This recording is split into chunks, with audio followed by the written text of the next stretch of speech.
یقیناً یاد رکھو کہ کوئی شخص سچا مسلمان نہیں ہو سکتا اور حضرت صلی اللہ علیہ وسلم کا متبع نہیں بن سکتا جب تک حضرت صلی اللہ علیہ وسلم کو خاتم النبیین یقین نہ کرے، جب تک ان محدثات سے الگ نہیں ہوتا اور اپنے قول اور فعل سے آپ صلی اللہ علیہ وسلم کو خاتم النبیین نہیں مانتا، کچھ نہیں۔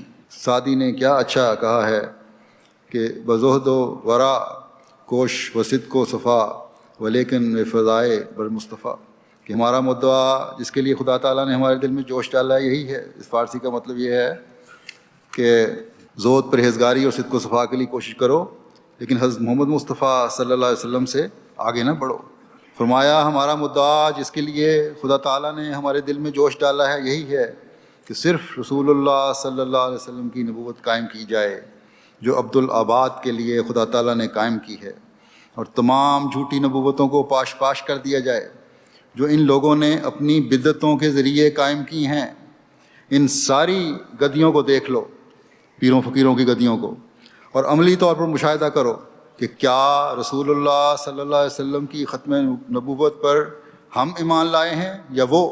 یہ ظلم اور شرارت کی بات ہے کہ ختم نبوت سے خدا تعالیٰ کا اتنا ہی منشا قرار دیا جائے کہ منہ سے ہی خاتم النبیین مانو اور کرتوتیں وہی کرو جو تم خود پسند کرو، اور اپنی ایک الگ شریعت بنا لو۔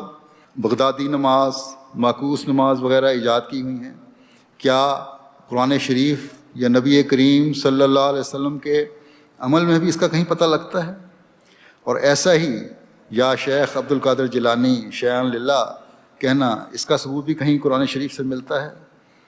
حضرت صلی اللہ علیہ وسلم کے وقت تو شیخ عبد القادر جیلانی رضی اللہ عنہ کا وجود بھی نہ تھا، پھر یہ کس نے بتایا تھا؟ شرم کرو، کیا شریعت اسلام کی پابندی اور التزام اسی کا نام ہے؟